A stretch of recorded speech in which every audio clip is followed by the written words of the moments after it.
time for Dash to the Desert next.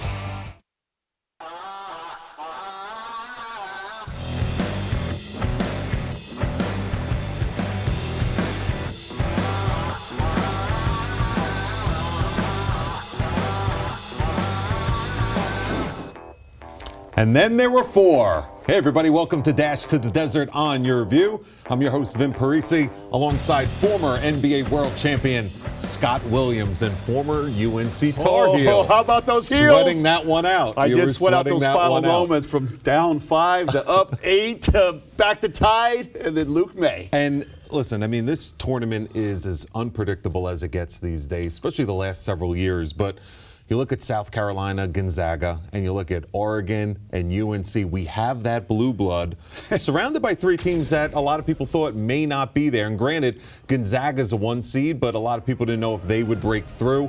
Huge win for the Tar Heels over John Calipari's Kentucky team. And I mean, talk to us now. I mean, you know Tar Heel country better than anybody. How much pressure was on Roy Williams and UNC to get to the Final Four? Well, there's always a lot of pressure on Roy Williams in North Carolina to get to the Final Four, but especially this year. Everyone thought they had the ability to be able to get back to that final game that they had against Louisville last year, but they were in the toughest bracket by far, loaded with Kentucky and UCLA and Butler, and they managed to survive today. I'll tell you what, it was a huge win and went down to the wire. And a different type of Carolina team compared to Kentucky. You have the youth on the perimeter, the bigs getting it done, and different guys stepping up for Roy Williams. Really did. The bigs have been really good all year long for North Carolina. I really like the way that Bradley and Meeks go out about their business. Hicks was a little bit in difficulty today, but a huge bump off the bench from Luke May, not only with the big shot at the end to win it,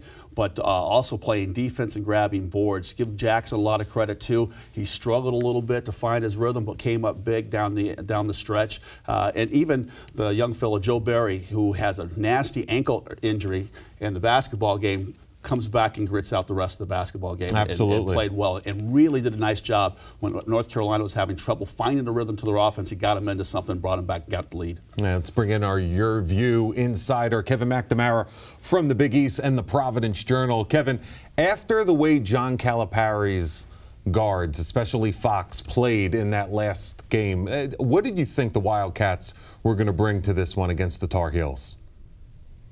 Well, I got to give an awful lot of credit, guys, to North Carolina's defense. I mean, after we saw De'Aaron Fox just go off against UCLA, I'm sure Roy Williams had an awful lot of concern coming into that ball game. But, you know, maybe we're talking about veterans instead of the kids. You know, college basketball is about its stars and these one-and-dones and whatnot. Carolina has the veterans, the same way that Villanova had the veterans last year and won the national title. Okay, Mac, you talk about those veterans. And I'm a big believer of experience and know-how and knowledge and be able to close out basketball games. But those young guys, they did not quit. Is there something to be said about the way those guys fought back from that difficult situation they're in with less than a minute to play, finding themselves down by 2 possessions and had to hit 2 clutch three-point shots to tie that game? Don't take anything away from Kentucky's guys. Obviously, Malik Monk and Fox and Adebayo are one and done for a reason, big-time talents. But, guys, when the game was really on the line, Carolina put together a 12-0 blitz. And, you know, it was guys like Pinson and Hicks and May and Kennedy Meeks. Kennedy Meeks had 17 rebounds. How about the kick out by Pinson on the winning shot? You know, most guys would just force something up on the glass. He kicks it out to May. May makes a wide open jumper. You know, that's the veteran savvy that put the Tar Heels across the line. All right, Kevin McNamara from the Providence Journal. Thanks so much, Kevin. We will get back to him in a second. Here's something that's interesting when you look at the box score from this game. Do you think Luke May was even in Kentucky's scouting report? No, I mean, not as a scorer. You know, they knew that Luke May is capable of playing defense, grabbing rebounds, setting a solid pick, rolling to the basket, maybe finishing at the rim. But he's really shown an ability to step out behind the arc now. And, you know, in the Sweet 16 game, he had a fantastic game as well. 16 points, 12 rebounds, and he follows that up with another nice, as K-Mac mentioned, 17 points, knocked down a couple threes in that one, and, of course, that big shot at the end. But it's always some unsung hero that finds a way to raise their game when their team really needs them. And tonight it was Luke May's night. And in a year where there's been several surprises, we still get a blue blood in the Final Four in Glendale. We're moving right along here on Dash to the Desert. But before we take you to break, let's check on Arizona State, Bob Hurley Jr. We caught up with him to talk about his brother Danny and the job that he's been doing at the University of Rhode Island. Yeah, it's big. It's I was with him the first year. I saw the condition of the program and see how far he's come, and along the way, I feel like I know everything that's going on at Rhode Island because we talk so frequently about both our teams. So to know about the ups and downs and the adversity he's been through with key players being injured throughout the last 2 years, to hold everything together, and then to see them to go on the run that they did at the end of the year, to win the A-10 championship and win a game in the tournament. It's great for the program, for the fans that have been waiting a long time to see that happen. So I'm glad for Dan. Big time job by the Hurleys indeed. Let's see if Bobby at Arizona State is next for that tournament win. We'll be back right after this. The Midwest is next.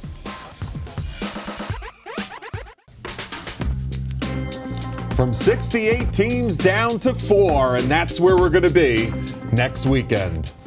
Welcome back, Dash to the Desert on your view. Vin Parisi alongside Scott Williams. So in a year where the ACC was supposed to be the best conference in the land, it was the SEC that notched the most wins in the 2017 NCAA tournament, Scotty. How about that? 11 wins. I mean, they're known as a football conference, and they go crazy in the NCAA tournament. 3 teams in the final 8 with Florida, South Carolina, and Kentucky. And it's kind of a shame that South Carolina and Florida had to play each other because maybe they would have got 2 teams you got South in Florida the Final Four. and Florida playing each other at Madison Square Garden. Meanwhile, that was like an SEC matchup during the year. Well, speaking of brackets, pretty much the entire country had the Kansas Jayhawks coming out of the Midwest, the 1 seed. This was supposed to be the year for Bill Self and the Jayhawks, and they came up empty. Here to talk more about Kansas not making it to the Final Four this year, Mark Ewing, our insider for the Midwest. And Mark, you know the world of Jayhawk basketball. How devastating is this one to Kansas fans, and how long before this sting goes away?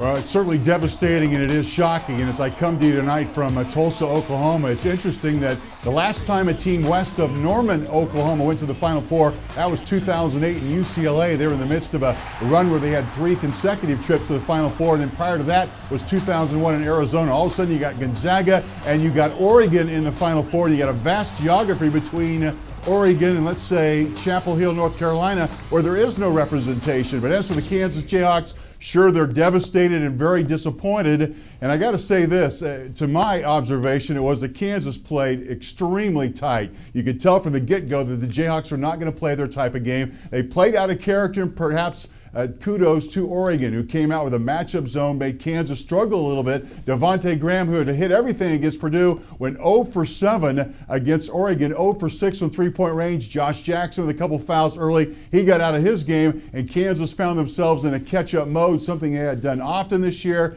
This time, they just could not catch up with Oregon, and Kansas ends up again stopping at the Elite 8 round. And under Bill Self now in the Elite 8, Kansas is now 2-5. Interesting note, however, as we take a look at the Final Four, 2 of the head coaches, Dana Altman, along with Frank Martin, were former head coaches at Kansas State University. That's pretty interesting. And the abrupt end, still shocking for the Jayhawks. Realize. Hey, Mark, I know after Arizona's loss in the tournament, Sean Miller took a lot of the heat, put some of the blame on himself for coaching that basketball game the way that he did. Has Bill Self taken a look at himself and is maybe thinking about some of the things he could have done possibly different?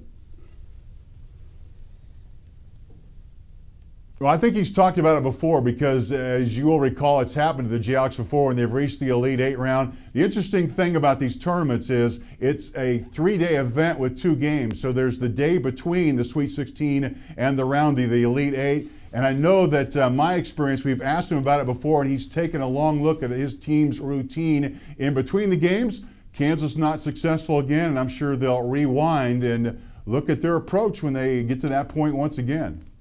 It's Mark Ewing from Tulsa, Oklahoma. Great stuff on the Kansas Jayhawks. Mark, thank you very much. We will get back to you a little bit later. And you look at Oregon, and it's easy to talk about Dylan Brooks and Dana Altman's high-octane offense. How about Tyler Dorsey? The amount of big shots that this young man has made in the tournament. He averaged 14 points per game during the regular season. He's been good for 24 points per game in the NCAA tournament. He's got it going on behind the three-point line. Just an absolute marksman back there. Against Michigan, he goes 5 of 7 from behind the arc, and then he follows that up with 6 3-pointers in their championship victory. So he's really hot behind the arc, but he's doing a nice job of keeping teams off balance. Not only just camping out behind that arc, but a little penetration here and there, playing off of down screens, playing off the drag screens out high, keeping the defenses off balance, and this way he's able to find his shot. Well, and this is interesting because Boucher, now they knew they weren't going to have the big fella for the NCAA tournament, leading shot blocker in the Pac-12, one of their best interior scorers and rebounders. From a player's perspective, how much of this is a challenge, and how much does this motivate other guys down the bench for them to produce? Jordan Bell. I mean, the kid has come up huge. 11 points, 13 boards, and 8 block shots. He's flat out getting it done. He was swatting anything that was coming in the paint, and if he didn't get his paws on it, he was changing the direction in which those guys were shooting the basketball, so changing shots was huge. He's been a roadblock inside for that Oregon attack, so you really got to like him on the defensive end. Ducks back in the Final Four for the first time in nearly 80 years. Moving right along here, Dash to the Desert. Don't go anywhere. We'll be back soon. We're going to break down the West.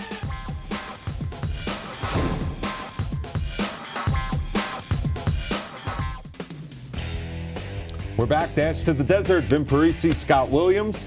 So if you look at the West region, you'll say, okay, the number 1 seeded Gonzaga Bulldogs are out of the West, headed to the Final Four, but the West was a little wild this year in the 2017 NCAA tournament.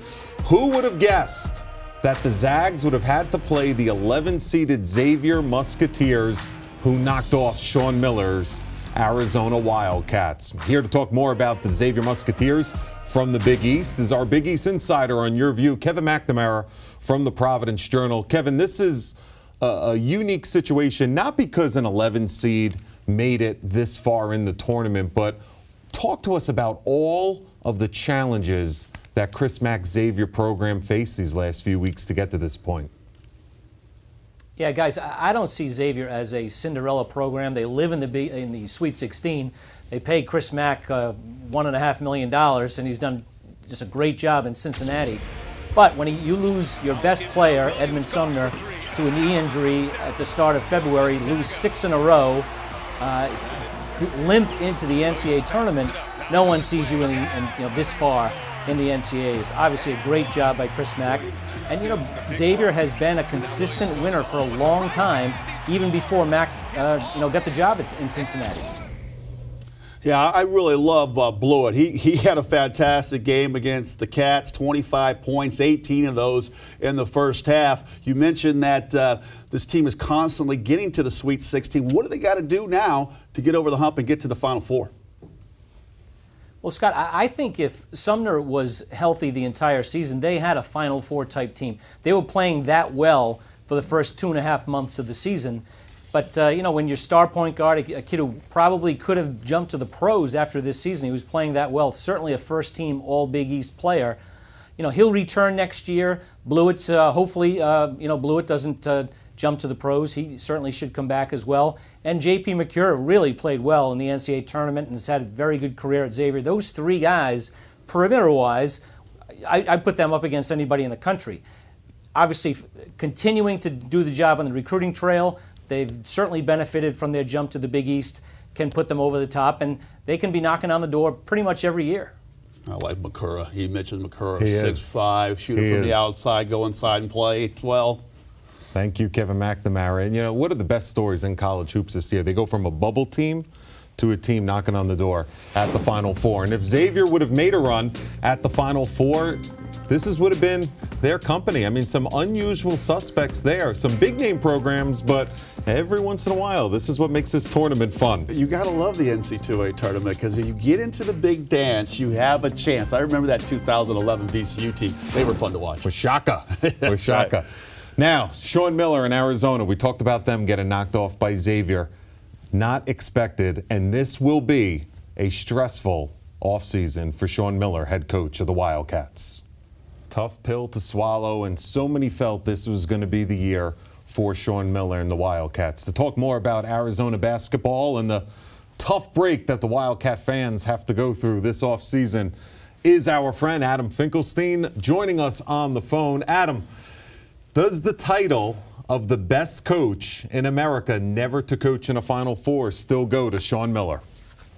You know, I don't know. I struggle with that title because I think that the narrative that they underachieve now is just so misplaced because people forget where this team was at the beginning of the season. They forget that Terrence Ferguson opted to go overseas at the beginning of the year, and this was supposed to be a quote-unquote down year. The fact that they got to the position they were in, won the Pac-12, won the Pac-12 tournament, were in a position where a lot of people, myself included, thought they were a favorite in their bracket to get to the Final Four.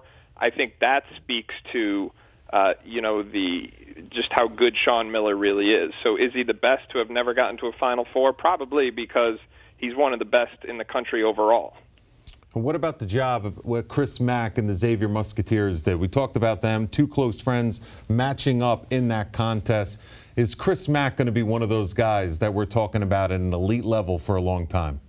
Yeah, I think certainly. When you look at that kind of next generation, he's one of the guys that really stands out. You heard his name already being mentioned for that Indiana job, and it's going to continue to be mentioned for every blue blood job now that comes available because he's going to have his pick. He's one of the marquee guys in the country. He's proven it every year. He's been at the helm of that Xavier program, and true to his mentor there, Sean Miller, those guys are both just at the top of their generation. Thanks so much, Adam Finkelstein from the New England Recruiting Report. We'll be back for the home stretch on Dash to the Desert on Your View right after this.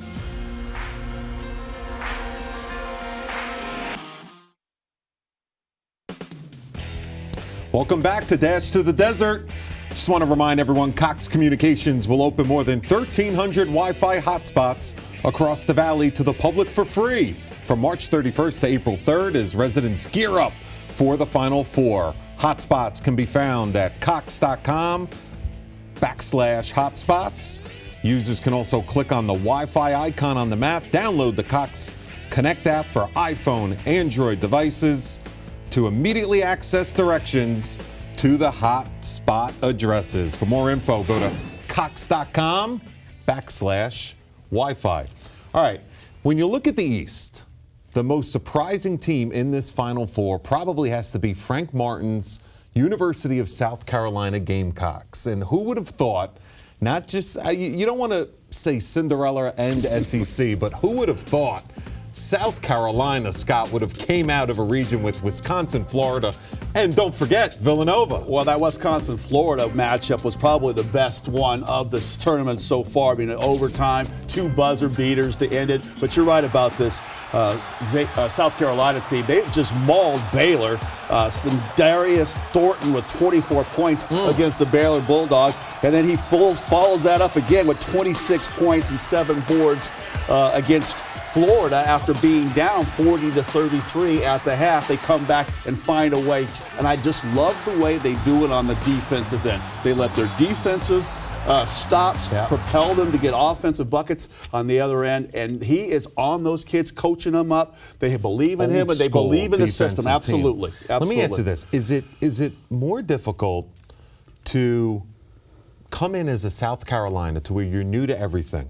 Is there more pressure on a North Carolina who's expected to advance? Or the South Carolina teams, do you play free-flowing? You have nothing to lose. You absolutely get a chance to play free-flowing when there is no pressure on you. No one saw this South Carolina team making a run to the Final Four. As for North Carolina, heck, you were in the tournament a year ago. You were in the final game a year ago. There was a lot of pressure on Roy Williams and those kids to get back to the Final Four again. You know, just like there was pressure on Arizona and Kansas, and I think they felt it and they withered. North Carolina, They made it through. The South Carolina team, they're playing fast and free and fun. They're a dangerous team right now. Let's see if in 7 days, 1 week, your Carolina Tar Heels are here going for the national championship. I'm Vin Parisi, Scott Williams. Thanks for joining us. We still have 1 more week left of Dash to the Desert on Your View.